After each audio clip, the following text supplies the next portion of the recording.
మన ప్రభువును రక్షకుడైన యేసు క్రీస్తు ప్రశస్తమైన నామంలో మీ అందరికీ వందనాలు తెలియచేస్తూ ఉన్నా.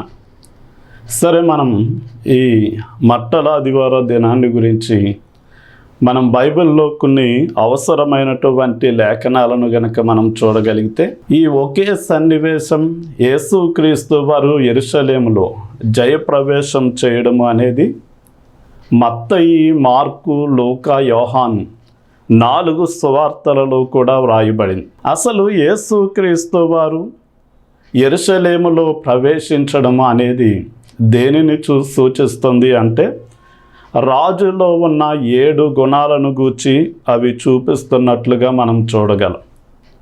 మొట్టమొదటిగా రాజు యొక్క ధైర్యాన్ని సూచిస్తున్నట్లుగా మనం చూడవచ్చు.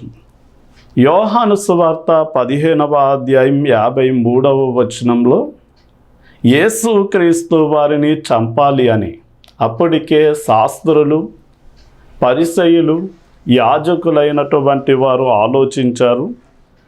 యోహాను సువార్త 11వ అధ్యాయం 57వ వచనంలో అప్పటికే వారు యేసు క్రీస్తు వారు ఎక్కడైనా కనిపిస్తే ఆ సమాచారం మాకు తెలియచేయమని వారు ప్రకటన చేశారు.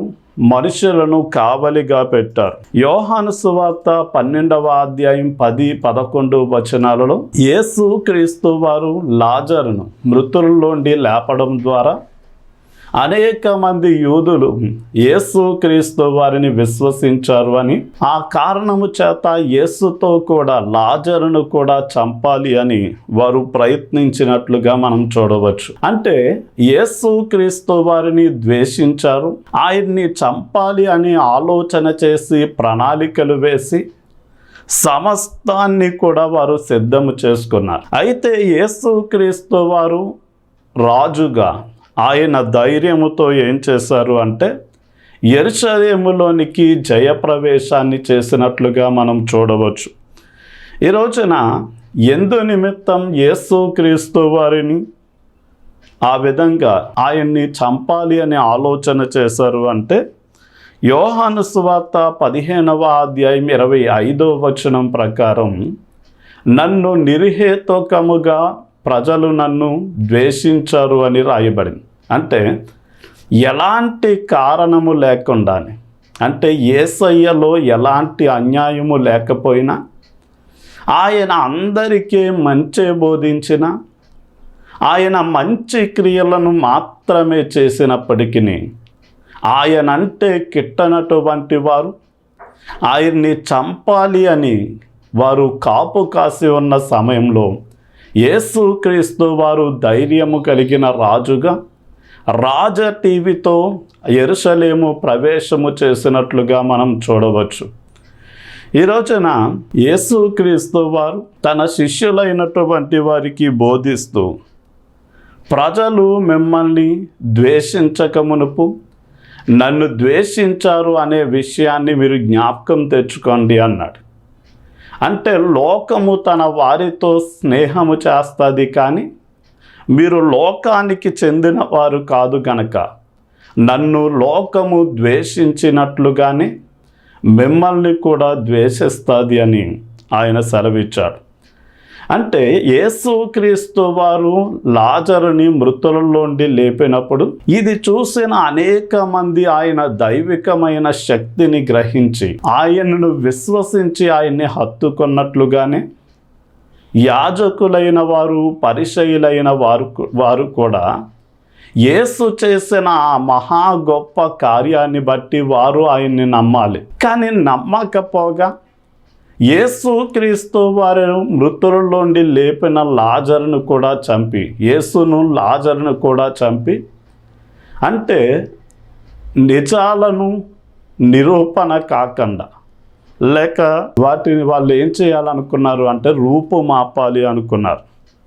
సరే, ఈ రోజున యేసయ్యను నమ్మిన వారు కూడా, అపోస్తలులైన వారు సువార్త ప్రకటించినప్పుడు ఈ యాజకులైన వారు, పరిసయ్యులు, శాస్త్రులైన వారు, పేతురు, యోహాను లాంటి వారిని చేసేది ఏమీ లేక వారు ఆయన పేరట ప్రకటించకూడదు అని వారిని గద్దించినట్లుగా మనం చూస్తున్నాం. అంటే యేసయ్యకు ఎలా అయితే హాని తలపెట్టాలి అని వారు ప్రయత్నించారు, అలాగే అపోస్తలుడైన వారికి హాని ఎలా చేయాలనుకున్నారు, అలాగే దేవుని నమ్మిన ప్రతి బిడ్డలకు ఈ లోకంలో ఉన్న కొందరు వ్యక్తులు ఎలాంటి కారణము లేకుండానే వారు హాని చేయాలి అని చూసినప్పుడు యేసయ్య ఎలా అయితే ధైర్యంగా అలాంటి పరిస్థితులను ఎదుర్కొన్నాడో మనము కూడా ఆ విధంగానే మనం ఎదుర్కోవాలి. సరే, రెండవదిగా యేసుక్రీస్తు వారు రాజుగా తన మహిమ ప్రభావాలతో తనను తాను కనుపరుచుకున్నట్లుగా మనం చూడగలం. ఈ రోజున యోహాను సువార్త 8వ అధ్యాయం 28వ వచనం ప్రకారం నేనే ఆయననని, అంటే జరగక ముందే ఆయన ఏం చేశాడు అంటే కొన్ని సంగతులను ఎత్తి చూపినట్లుగా మనం చూడగలం. అంటే యేసుక్రీస్తు వారు ఆయన గాడిద మీద ఎక్కినప్పుడు ప్రజలు తమ బట్టలను దారి పొడుగునా పరుస్తూ, చెట్ల కొమ్మలను నరికి దారి పొడుగునా పరుస్తూ దావీదు కుమారునికి జయము, ప్రభువు పేరట వచ్చువాడు స్తుతింపబడునుగా కానీ హోసన్నా జయము జయము జయము అని వారు పలికారు. అంటే అది ఏంటి అంటే మనకి 2వ రాజుల గ్రంథం 9వ అధ్యాయం 13వ వచనంలో యోహు అనే ఒక వ్యక్తిని రాజుగా చేసినప్పుడు ప్రజలు తమ బట్టలను పరిచి యోహు రాజు అయ్యాడు అని ప్రకటన చేయించారు. అలాగే 1 రాజుల గ్రంథం 1వ అధ్యాయం 33వ వచనంలో కూడా దావీదు కుమారుడైన సొలొమోను రాజు అయినప్పుడు అతనిని ఒక గాడిద మీద ఎక్కించి అతని ఎదుట బట్టలను లేక చెట్ల కొమ్మలను పరిచి సొలొమోను రాజు అయ్యాడు, రాజు చిరంజీవి అగునుగా కానీ బాకా ఊదించి తైలము అతని మీద ప్రోక్షించి అతనికి పట్టాభిషేకము చేశారు.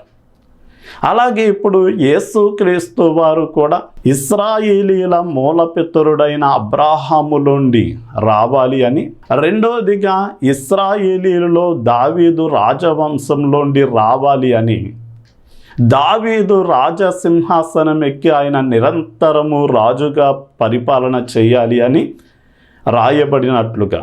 అందుకనే మత్తయి సువార్త 1వ అధ్యాయం 1వ వచనంలో అబ్రాహాము కుమారుడును దావీదు కుమారుడైన యేసుక్రీస్తు వారి వంశావళి అని రాయబడింది. అంటే ఆయన అబ్రాహాము సంతానంలోండి దావీదు యొక్క రాజవంశంలోండి వచ్చి శాశ్వతమైన రాజుగా పరిపాలన చేయాలి కనుక ఆయన ఏం చేస్తారు అంటే యెరూషలేములోకి ఆయన ఒక గాడిదనెక్కినప్పుడు వారు బట్టలు దారి పొడుగుతన పరిచి చెట్ల కొమ్మలను నరికి ఆ దారి పొడుగున వేస్తూ హోసన్నా జయము, దావీదు కుమారునికి జయము అని వారు ప్రకటన చేస్తూ వచ్చినట్లుగా మనం చూడగలం. ఈ రోజున మన జీవితాలలో కూడా యేసుక్రీస్తు వారు రాజుగా మనం ఆయనకి ప్రథమ స్థానం ఇచ్చి అన్నిటికంటే అందరికంటే అధికంగా ఆయన్ని ప్రేమించి ఆయన పరిపాలనలో మనముంటే ఆయన రాజుగా మనల్ని మంచి మార్గంలో నడిపిస్తాడు. ఇక మూడవదిగా రాజు యొక్క అద్భుతమైన శక్తి మనకి అక్కడ కనపడుద్ది. మార్కు సువార్త 11వ అధ్యాయం 2వ వచనంలో ఎన్నడూ కూడా ఎవరు ఎక్కనటువంటి గాడిద పిల్ల మీద ఆయన ఎక్కి ఆయన యెరూషలేములోనికి ప్రవేశము చేసినట్లుగా రాజు యొక్క అద్భుతమైన శక్తి మనకి అక్కడ కనపడుద్ది.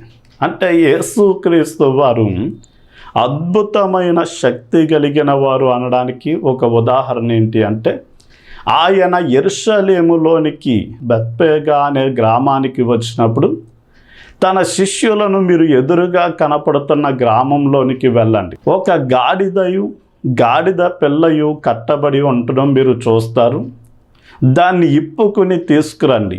ఎవరైనా ఎందుకు దీన్ని ఇప్పుతున్నారు అన్నప్పుడు ఇది ప్రభువుకి కావలసి ఉన్నది అని చెప్పండి అన్నాడు. అంటే భవిష్యత్తులో ఏం జరుగుద్దో, ఆ సమస్యకు పరిష్కారం ఏంటో కూడా యేసుక్రీస్తు వారు ముందుగా చెప్పారు. అంటే ఆయన సంభవింపబోవు సంగతులు ఎందుకు చెప్పాడు అంటే, ఆ సంఘటన సంభవించినప్పుడు ఆయన దేవుడు అని, అందుకనే జరగబోయేది ముందుగా చెప్పాడు అని మనము నమ్మునట్లు జరగబోయే దానిని ముందే చెప్పాడు. అలాగే శిష్యులు వెళ్ళినప్పుడు కట్టబడిన గాడిద పిల్ల వారు చూశారు. దాన్ని ఇప్పుతూ ఉండగా ఎందుకు ఇప్పుతున్నారు అంటే, ఇది ప్రభువుకి కావలసి ఉన్నది అని చెప్పాడు. ఆయనలో ఉన్న అద్భుతమైన శక్తి ఇంకో విషయాన్ని కనుక మనం చూడగలిగితే, పేతురు యోహానులు చూసి మీరు పస్కా విందును సిద్ధపరచండి అన్నాడు. ప్రభు ఎక్కడ దాన్ని సిద్ధపరచాలి అన్నప్పుడు, మీరు ఎదుట ఉన్న గ్రామానికి వెళ్ళినప్పుడు నీళ్ల కుండ పట్టుకెళ్తున్న ఒక వ్యక్తి కనపడతాడు. అతని వెనకాల మీరు వెళ్ళి, ఇదిగో ప్రభువుకి పస్కా విందు సిద్ధపరచడానికి విడిది గది ఎక్కడా అని అడగండి, అతడు ఇస్తాడు అని చెప్పాడు. అలాగే వారు వెళ్ళి నీళ్లకొండ మోసుకెళ్తున్న వ్యక్తిని కనుగొన్నారు. అంటే యేసుక్రీస్తు వారి అద్భుత శక్తి ఎలాంటిది అంటే, జరగబోయే దానిని ముందుగానే ఆయనకు తెలుసు. రెండవదిగా ఆ సమస్యకు పరిష్కారం ఏంటో కూడా ఆయన ఎరిగిన దేవుడై ఉన్నాడు.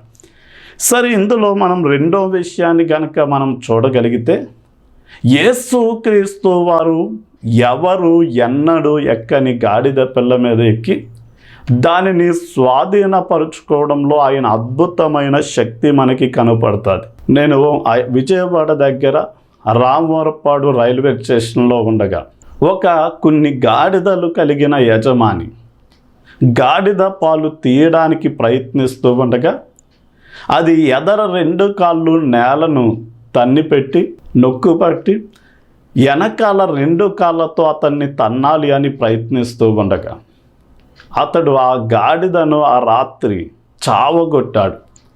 అంటే పస్కా పండగ సమయంలో యెరూషలేములోనికి భూదిగంతాలనున్న ఇశ్రాయేలీలు పండగ ఆచరించడానికి వస్తారు. అన్ని లక్షల మంది జనసమూహాల మధ్య ఎవరు ఎన్నడూ కూడా సారి చెయ్యని నడపనటువంటి గాడిదను ఆయన అద్భుత రీతిగా తన స్వాధీనంలో ఉంచుకుని చక్కగా దాన్ని నడిపించాడు. అంటే అది ఆయన యొక్క అద్భుత శక్తిని వెల్లడి చేస్తుంది. మనం గెరాసేనుల ప్రాంతంలో సేన పట్టినటువంటి దెయ్యం పట్టిన 2 కూడా ఏ మనుషులు కూడా వారిని స్వాధీనపరుచుకోలేకపోయారు. కానీ యేసు ప్రభు వారిలో ఉన్న దయ్యపు శక్తులను విడిపించి వారిరువురిని కూడా ఆయన బట్టలు కట్టుకుని స్వస్థచిత్తులై ఆయన పాదాల ఎదుట కూర్చునేలాగా వారిని స్వాధీనపరుచుకున్నాడు.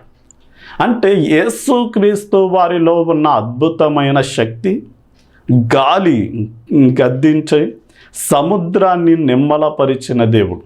అంటే ప్రకృతి శక్తుల మీద ఆయనకి అధికారం ఉంది.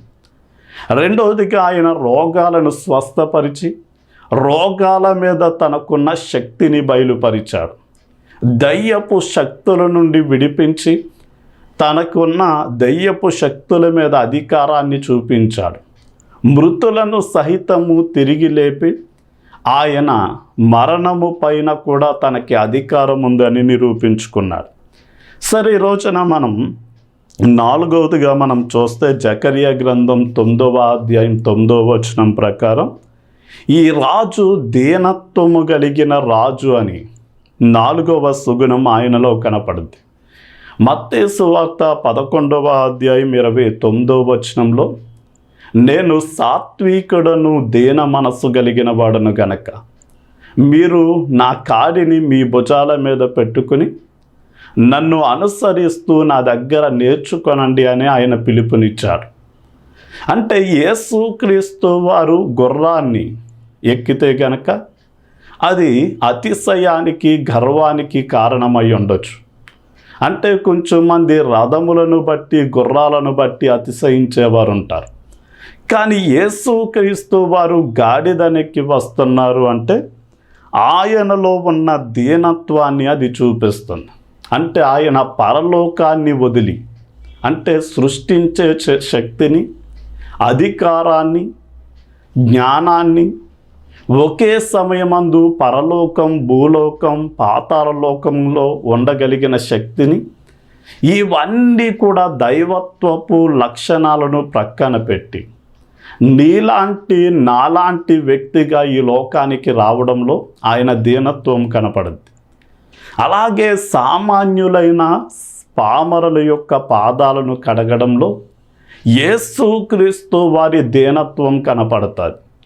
చివరికి నేను పరిచారము చేయించుకోవడానికి రాలేదు, కానీ పరిచర్య చేయడానికి అనేకులకు విమోచన క్రయధనముగా నా ప్రాణాన్ని పెట్టడానికి వచ్చాను అని చెప్పడంలో యేసయ్య యొక్క దీనత్వం వెల్లడవుతూ ఉంది. ఈ రోజున మనము కూడా యేసయ్య వలె ఆయన దీనత్వము కలిగి ఎలా జీవించాడు, మనల్ని మనము తగ్గించుకుని అందరి ఎడల గౌరవంగా గౌరవించవలసిన పరిస్థితి మనకి అవసరమై ఉంది. సరే, ఇక 5వదిగా జకర్యా గ్రంథం 9వ అధ్యాయం 9వ వచనంలో రాజు యొక్క నీతిని చూపిస్తూ ఉంది. హెబ్రీ పత్రిక 1వ అధ్యాయం 8వ వచనంలో దేవుడు తన కుమారుని గురించి మాట్లాడుతూ, నీ రాజదండము న్యాయార్థమైనది, నీవు నీతిని ప్రేమించితివి, దుర్నీతిని ద్వేషించితివి అని తన కుమారుని గురించి ఆయన మాట్లాడుతూ ఉన్నాడు. అంటే యేసుక్రీస్తు వారు నీతిగల రాజు, న్యాయవంతుడైనటువంటి రాజు. అందుకనే 1 పేతురు పత్రిక 2వ అధ్యాయం 22వ వచనంలో ఆయన మాటలలోనైనా పాపము చేయలేదు అని, హెబ్రీ పత్రిక 7వ అధ్యాయం 26వ వచనంలో ఆయనలో కలంకము కానీ అపవిత్రత కానీ లేదు అని, యోహాను సువార్త 19వ అధ్యాయం 4 నుండి 6 వచనాల్లో ఆయన పిలాతు ఎదుట నిలబడినప్పుడు అనేక నేరారోపణలు చేసిన ఏ నేరము కూడా నిరూపణ కాక ఈయన నిర్దోషి అని ఒప్పుకోవలసి వచ్చింది. అంటే యేసుక్రీస్తు వారు నీతిని బట్టి, న్యాయాన్ని బట్టి పరిపాలన చేసేవాడు. అంటే ఆయన నీతిని, న్యాయాన్ని అనుసరించినట్లుగానే ఆయన బిడ్డలమైనటువంటి మనము కూడా నీతిగా, న్యాయంగా నడవలసిన పరిస్థితి అవసరమై ఉన్నది. జకర్యా గ్రంథం మనం 9వ అధ్యాయం 9వ వచనం ప్రకారం రాజు యొక్క రక్షణను సూచిస్తూ ఉంది. అంటే ఆయన రక్షణను కలిగించేటటువంటి రాజు అని. మనకి అపోస్తల కార్యగ్రంథం 4వ అధ్యాయం 12వ వచనంలో పేతురు, యోహానులు తమకు తీర్పు తీర్చడానికి నిలబడిన యాజకులతో, పరిసయ్యులతో మాట్లాడుతూ, ఆకాశము కింద ఇవ్వబడిన ఏ నామమున రక్షణ కలగదు, కానీ ఈ యేసు నామములో మాత్రమే రక్షణ కలుగుద్ది అన్నారు.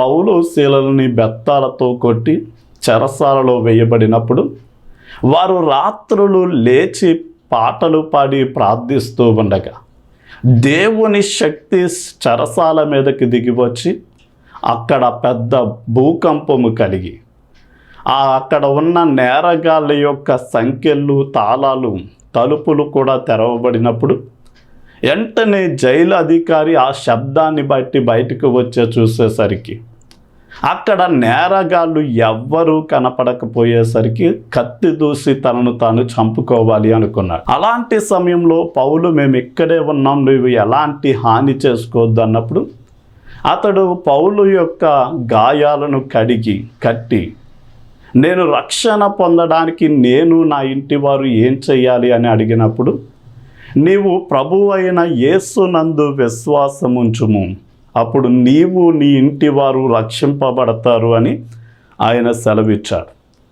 ఈ రోజున యేసుక్రీస్తు వారు మనకి రక్షణ శృంగం, రక్షించేటటువంటి రాజు అయి ఉన్నాడు. అంటే వ్యాధుల నుండి మన శరీరాన్ని రక్షించగలడు, మానసిక రుగ్మతల నుండి మన మనస్సును రక్షించగలడు, శత్రువులు ఆపదల నుండి మన ప్రాణాన్ని రక్షించగలడు, నిత్య నరకము నుండి మన ఆత్మను కూడా రక్షించగలిగిన సమర్థుడు గనక ఆ రక్షణ కర్త అయిన రాజును మనం ఆశ్రయించాలి.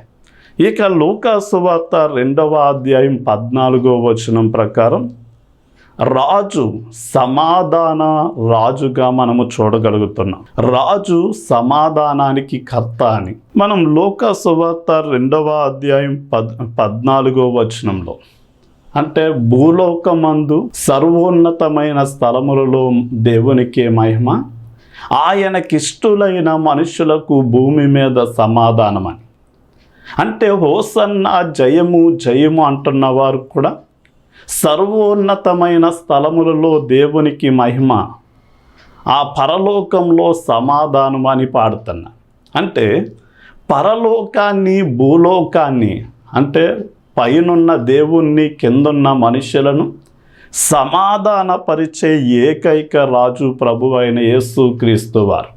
అంటే భూలోకము పరలోకం ఐక్యము చేసేవాడు ప్రభు అయిన యేసుక్రీస్తు వారు. అందుకనే యెషయా గ్రంథం 9వ అధ్యాయం 6వ వచనంలో సమాధానకర్తయగు అధిపతి అని ఆయనకి పేరు పెట్టబడద్ది అని రాయబడి, మరొక రాజ్యం మీదకి యుద్ధానికి వచ్చిన సమయంలో వీరు గనక గుర్రాల మీద వారి దగ్గరకి వెళ్తే వారు కూడా యుద్ధానికి వచ్చారు అనేదానికి అది సూచన. ఒకవేళ ఒక రాజు దండెత్తి మరొక రాజు మీదకి వస్తూ ఉండగా ఆ వ్యక్తికి నా బలము చాలదు వీరిని ఎదిరించడానికి అని తెలిసినప్పుడు వారు గాడిదలను ఎక్కి గనక వారిని ఎదుర్కొంటే మాతో సమాధాన పడడానికే వీరు వస్తున్నారు అనడానికి అదొక సూచన. అవును, ఈ రోజైన యేసుక్రీస్తు వారు వివాదానికో లేక యుద్ధానికో రాలేదు, కానీ దేవునిని మనుషులను సాటి మనుషులను సమాధానపరచడానికే ఆయన ఈ లోకానికి వచ్చాడు. అందుకనే ప్రజలు దానిని గ్రహించి సర్వోన్నతమైన స్థలములలో దేవునికి మహిమ, ఆయనకిష్టులైన ప్రజలకు భూమి మీద సమాధానమని ఒక చోట దేవదూతలు, ఇక్కడ యెరూషలేములో ఆయన గాడిద మీద ప్రవేశిస్తూ ఉండగా ఆయన్ని నమ్మిన వ్యక్తులు ఆయన్ని స్తుతిస్తూ ఉన్నారు. లూకా సువార్త 19వ అధ్యాయం 38వ వచనం ప్రకారం ఆయన్ని ఎందుకు స్తుతించారు అంటే, ఆయన ద్వారా మృతుడైనటువంటి లాజరు సజీవంగా లేపబడడు, ఆయన గ్రుడ్డి వారికి కన్నులు ఇవ్వడం, ఆకలితో ఉన్న వారికి ఆహారం పెట్టడం, ఎలాంటి ఆయన దయ్యపు శక్తుల నుండి విడిపించడం, ఎలాగ ఆయన చేసిన అద్భుత ఆశ్చర్య కార్యములన్నిటిని బట్టి వాళ్ళు ఏం చేశారు అంటే ముక్త కంఠంతో వారు హోసన్నా జయము, హోసన్నా జయము, ప్రభువు పేరట వచ్చు రాజు స్తుతింపబడును గాక, దావీదు కుమారునికి జయము అని వారు ముక్త కంఠముతో ఏం చేశారు అంటే వారు పాడి స్తుతించినట్లుగా ఆయన్ని గణపరిచినట్లుగా మనం చూస్తున్నాం. అంటే ఈ రోజున యేసుక్రీస్తు వారు గాడిద మీద ఆయన యెరూషలేము యొక్క దేవాలయంలోనికి, పట్టణంలోనికి ప్రవేశించడము అనేది ఆయన ఒక రాజుగా ఆయన ఆ పట్టణంలోనికి ప్రవేశిస్తున్నారు అని తెలుసుకోవాలి. ఇప్పుడు ఆ సందర్భంలో రాయబడిన సంఘటనలన్నీ ఆ రాజు ఎలాంటి వాడు అంటే ఆయన ధైర్యము కలిగినటువంటి రాజు అని, రెండోదిగా ఆయన మహిమ ప్రభావాలతో దేవుని కుమారుడుగా మెస్సయ్యగా ఆయన నిరూపించబడుతున్నాడు అని, మూడవదిగా ఆయన స్వాధీనపరుచుకోగలిగిన అద్భుతమైన శక్తి కలిగినటువంటి రాజు అని, 4 ఆయన దీనత్వము కలిగిన రాజు అని, 5 ఆయన నీతి కలిగిన న్యాయము కలిగినటువంటి రాజు అని, ఇంకా మనం చాలా జాగ్రత్తగా ఆలోచన చేస్తే 6 ఆయన రక్షణ కలిగిన రాజు అని, 7 ఆయన సమాధానపరిచే రాజు అని మనమందరము కూడా తెలుసుకొని మనము కూడా ఈ రాజును హృదయపూర్వకంగా అనుసరించాలి అని చెప్తూ నా మాటలు ముగిస్తూ ఉన్నాను. చిన్న ప్రార్థన చేసుకుందాం. కళ్ళు మూసుకుందాం. తండ్రి, నీకే వందనాలు స్తుతులు చెల్లిస్తున్నాం నాయన. ఈ సమయమందు నాయన హోసన్నా జయము జయము జయము. ప్రభువు పేరట వచ్చువాడు స్తుతింపబడునుగా. కానీ నాయన అలనాడు యెరూషలేములో యేసయ్యకు ముందు వెనకాల అనేక మంది జయము జయము హోసన్నా జయము అని పాడి స్తుతించినట్లుగా మేము చూస్తున్నాం. అవును ప్రభా, మీరు ధైర్యముతో మిమ్మల్ని చంపాలి అని చూసిన వారికి భయపడక ఒక రాజ టీవీతో మీరు నాయన ప్రవేశించారు. ఈ రోజున మేము కూడా ఈ లోకంలో శ్రమ కలుగుద్ది, మీరు ధైర్యంగా ఉండండి, ఇదిగో నేను శ్రమలను జయించాను అని మీరు మాట్లాడారు. అలాగే మేము కూడా నీ పక్షముగా నిలబడినప్పుడు నాయన లోకము నిన్ను ద్వేషించినట్లుగానే సత్య సంబంధులమైన మమ్మల్ని ద్వేషిస్తుంది అని మాకు తెలుసు గనక మేము కూడా శ్రమ పడడానికి సిద్ధమైన మనస్సును మీరు దయచేయండి నాయన. మిమ్మల్ని రాజుగా మేము దావీదు కుమారుడిగా గుర్తించి నాయన నీ పరిపాలన మాలో నిత్యము జరుగునట్లు మమ్మల్ని పోషించండి, సంరక్షించి సహాయము చేయండి. అదే సమయమందు నీ అద్భుతమైన శక్తి ద్వారా నాయన గాడిదను ఎలా లోపరుచుకుని చాకచక్యముగా నడిపించారో గాడిద లాంటి మా జీవితాలను కూడా మీ స్వాధీనంలోనికి తీసుకొని నీ చిత్తము నీ ఉద్దేశాలు మా ద్వారా జరుగునట్లు మీ సహాయాన్ని సహకారాన్ని మీరు దయచేయండి. ప్రభువా, మీరు రాజువు దేవుడవై ఉండి ఈ లోకానికి మీరు దిగివచ్చి ప్రభువా నాయన ఇదిగో శిష్యుల పాదాలను కడగడం, చివరికి మా పాపాలను కడగడం కోసం నీవు బలి అయిపోయావు గనక మేము కూడా నీలాంటి దీనత్వాన్ని వస్త్రముగా ధరించి మమ్మల్ని మేము తగ్గించుకుని భూమి మీద బ్రతుకుతూ ఇతరులను గౌరవించేవారిగా మమ్మల్ని మీరు ఉంచండి. అలాగే నీవు నాయన దీనత్వము కలిగిన రాజువాని, నాయన సాత్వికము కలిగిన రాజువాని, నాయన నీవు రక్షణ కలిగిన రాజువు అని నీ వాక్యము సెలవిస్తుంది.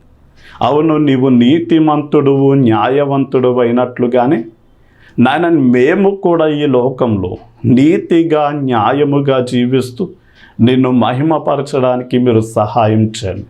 అలాగే నీవు రక్షణ కలిగించే రాజువు గనక నాయన నీ రక్షణ నిన్ను నమ్మిన ప్రతి బిడ్డలకు మీరు చూపించండి. వారి వ్యాధులలో సర్వశక్తి కలిగిన నీ వైపు చూస్తూ ఉండగానే నీ స్వస్థపరిచే హస్తము వారి మీదకి చాపి సంపూర్ణమైన స్వస్థత మీరు దయచేయండి. మానసిక రుగ్మతలతో ఎవరైతే వేధించబడుతూ ఉన్నారో వారి నరాలను మీరు బలపరిచి నాయన వారికి ప్రతి మానసికమైనటువంటి సంరక్షణను మీరు కలిగించండి. అలాగే కీడుల నుండి ఆపదల నుండి శత్రువుల చేతు నుండి నాయన వీరి యొక్క ప్రాణాలకు మీరు రక్షణ మీరు దయచేయండి. నిత్య నరకము నుండి నాయన వీరి ఆత్మలకు మా ఆత్మలకు మీరు రక్షణ మీరు దయచేసి దీవించండి. అలాగే నాయన నీవు సమాధానపు రాజు గనక ఎల్లప్పుడూ నీతో సమాధానాన్ని కలిగి నీవు మాకు తండ్రిగా మేము నీకు బిడ్డలుగా, నీవు మాకు దేవుడుగా మేము నీ ప్రజలుగా నాయన అలాగే మా ఇరుగు పొరుగు వారితో ప్రతి ఒక్కరితో సమాధానంగా మేము జీవించడానికి మాకు మీ సహాయ సహకారాలు మెండుగా దయచేసి దీవించమని యేసు నామంలో అడిగి వేడుకుంటున్నాం తండ్రి. ఆమేన్.